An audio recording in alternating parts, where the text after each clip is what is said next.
ہر گناہ کے اوپر دو طرح کے نقصان ہوتے ہیں، آخرت میں بھی سزا ملتی ہے اور دنیا میں بھی اس کا نقصان ہوتا ہے۔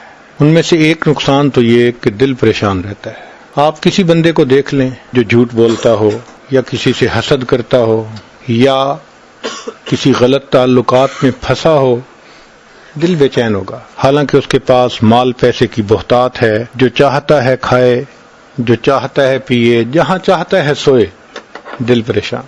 خود زبان سے بھی کہے گا کہ جی ظاہر میں سب کچھ ہے، دل پریشان ہے، سکون روٹھ جاتا ہے، اس کے نکال لیا جاتا ہے اس کے دل سے، ڈپریشن، ٹینشن، ہر وقت اسی کا مریض بنا ہوتا ہے۔ زندگی پرسکون نہیں ہوتی، بلکہ ایئر کنڈیشن کمروں میں کمبل لے کے لیٹا ہوتا ہے، کروٹیں بدلتا ہے، نیند نہیں آتی، نیند کی گولیاں کھانی پڑتی۔ نیک بندہ تو زندگی میں ایک دفعہ مرتا ہے، یہ بیچارہ دن میں کئی دفعہ جیتا ہے، کئی دفعہ مرتا ہے، ایسا پریشان ہوتا ہے، اور خود کہتا ہے اس جینے سے تو مر جانا بہتر ہے۔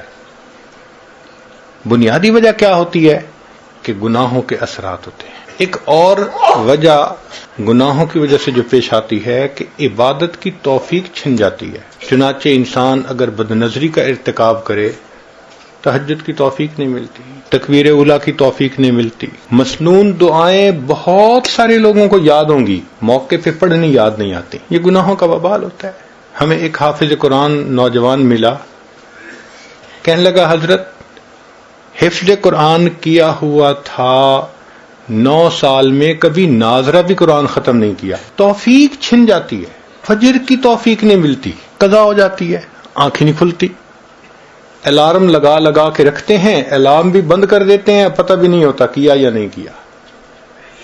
تو ایک گناہوں کا یہ بھی وبال کہ نیک عمل کی توفیق چھن جاتی ہے، دعا مانگنے کو دل نہیں کرتا، بس ہاتھ اٹھائیں گے اور آدھے منٹ کی دعا، بس رونا تو بڑی دور کی بات ہے، اللہ کے سامنے آنسو بہانا تو بڑی دور کی بات ہے، آنکھوں میں قحط سالی ہوتی ہے، بارش نہیں ہوتی، یہ گناہوں کا وبال ہوتا ہے۔ ایک یہ کہ بے برکتی ہوتی ہے زندگی میں، جو کام میں ہاتھ ڈالو وہی ادھورا، کوئی کام سمٹتا نظر نہیں آتا، ڈیل ہوتے ہوتے رہ جاتی ہے۔ وہ جی بڑے لوگ بچی کا رشتہ دیکھنے آتے ہیں، خوش ہو کے جاتے ہیں، دوبارہ رابطہ کوئی نہیں کرتا، وہ جی بچے کا کوئی بزنس کا سبب نہیں بن رہا، یوں لگتا ہے کہ اتنی محنت کے باوجود کام سمٹتا نظر نہیں آتا۔ تو اس کی وجہ کیا ہوتی ہے؟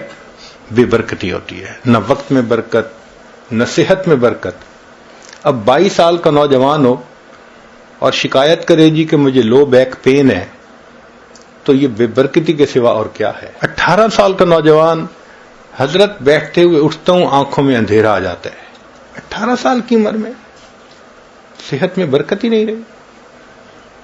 تو نہ وقت میں برکت، نہ صحت میں برکت، نہ رزق میں برکت۔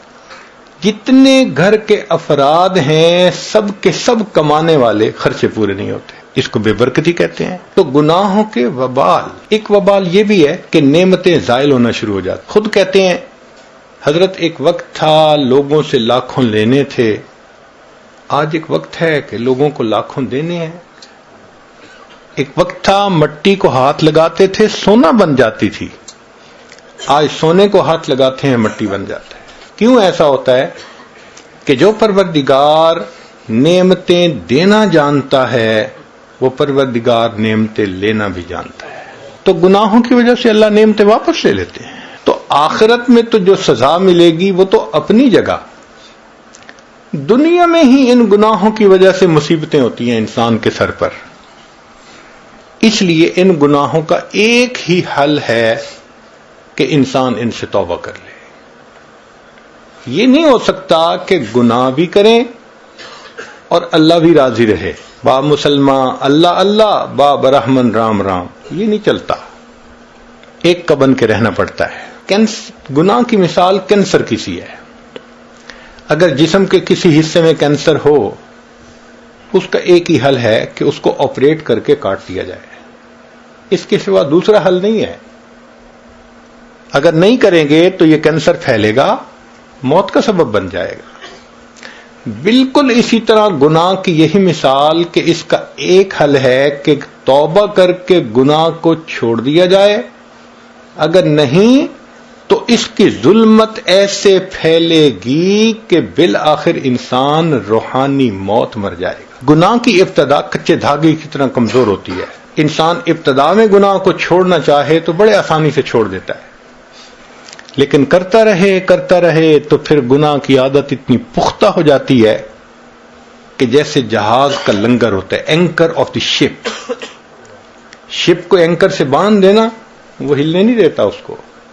یہ گناہ کی عادت ایسے پختہ ہو جاتی ہے بندے کو پھر ہلنے نہیں دیتی۔ عطا ابن ابی رواح رحمۃ اللہ علیہ فرمایا کرتے تھے کہ اللہ رب العزت نے ایک مرتبہ مجھے الہام فرمایا، عطا میرے بندوں سے کہہ دو کہ جب تم گناہ کرنے لگتے ہو ان تمام دروازوں کو بند کر دیتے ہو جس سے مخلوق دیکھتی ہے، اس کو بند نہیں کرتے جس سے میں پروردگار دیکھتا ہوں، کیا اپنی طرف دیکھنے والوں میں سب سے کم درجے کا مجھے سمجھتے ہو؟ 3 سال کا بچہ بھی پاس ہو تو فحش حرکت کرنے سے گھبراتے ہیں، اور اللہ دیکھ رہے ہوتے ہیں اور ہمیں اس کا کوئی ڈر محسوس نہیں ہوتا۔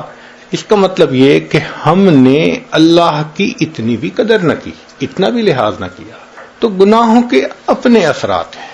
ہمارے ایک بزرگ فرمایا کرتے تھے کہ جو شخص علم اور ارادے سے گناہ کرنا چھوڑ دیتا ہے، اللہ تعالیٰ اس بندے کی دعاؤں کو رد کرنا چھوڑ دیتا ہے۔ پھر ایسا بندہ جب ہاتھ اٹھاتا ہے اللہ تعالیٰ اس کے ہاتھوں کی لاج رکھتے ہیں۔ مختلف چیزوں کی اپنی اپنی تاثیر ہوتی ہے۔ آگ گرم ہوتی ہے، برف ٹھنڈی ہوتی ہے، پانی گیلا کرتا ہے۔